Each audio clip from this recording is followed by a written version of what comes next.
Pengembangan transmisi listrik jadi kunci pacu transisi energi dan pertumbuhan industri. Jakarta, 19 September 2024, PT PLN, Persero, mendukung langkah pemerintah Indonesia dalam mengerek investasi sektor industri melalui penyediaan energi bersih. Pengembangan transmisi ketenagalistrikan menjadi kunci penting dalam mendorong transisi energi bersih. Menteri Investasi, Kepala Badan Koordinasi Penanaman Modal, BKPM, Rosan Ruslani mengatakan, Indonesia memiliki komitmen untuk mencapai target Net Zero Emissions, NZE, pada 2060 mendatang. Dalam mencapai target tersebut, Indonesia memiliki peluang dalam pengembangan energi baru terbarukan, EBT, dengan potensi mencapai 3.677 gigawatt, GW. Dibutuhkan sebuah perencanaan dan komitmen jangka panjang yang harus kita mulai. Itu baru potensi dan itu akan tetap menjadi potensi apalagi, jika kita tidak melakukan sebuah kebijakan atau regulasi yang sifatnya perlu.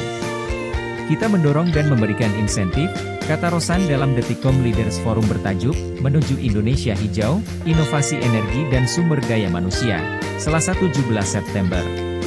Rosan melanjutkan, pemanfaatan energi hijau kini menjadi salah satu poin penting dalam menjaring investasi termasuk sektor industri.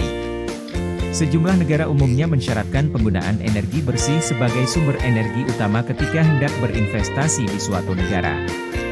Pemerintah Indonesia pun berencana mendorong pengembangan kawasan industri yang berbasis energi bersih.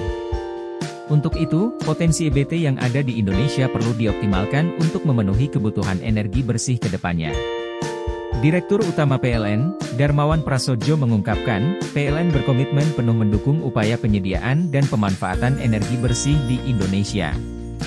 Energi listrik memegang peranan kunci dalam upaya mendorong perekonomian nasional.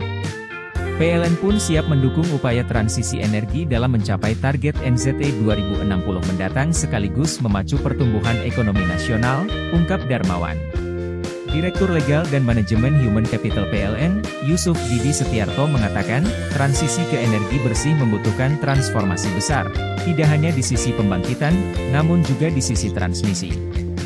Kalau PLN tidak melakukan apa-apa, bisnis as usual, output karbon kita akan mencapai 1,5 miliar metrik ton CO2e, sehingga PLN perlu mendorong pengembangan transmisi untuk mengoptimalkan sumber-sumber energi hijau, kata Didi. Didi menjelaskan bahwa banyak sumber daya energi bersih yang tersebar di Indonesia. Namun, karena lokasinya jauh dari pusat demand, pemanfaatannya masih belum maksimal.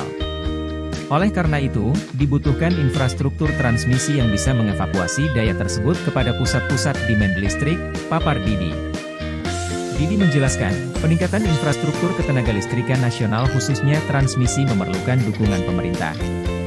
Salah satu tantangan dalam mengembangkan infrastruktur ketenagalistrikan yaitu dari sisi keekonomian transmisi, di mana return on investment, ROI, pengembangan transmisi lebih rendah dibandingkan pembangkitan.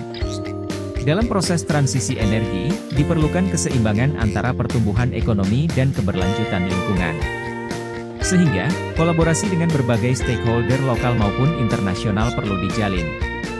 Karena ini adalah proyek besar, perlu kolaborasi dari kebijakan, teknologi, inovasi hingga investasi, pungkas Didi.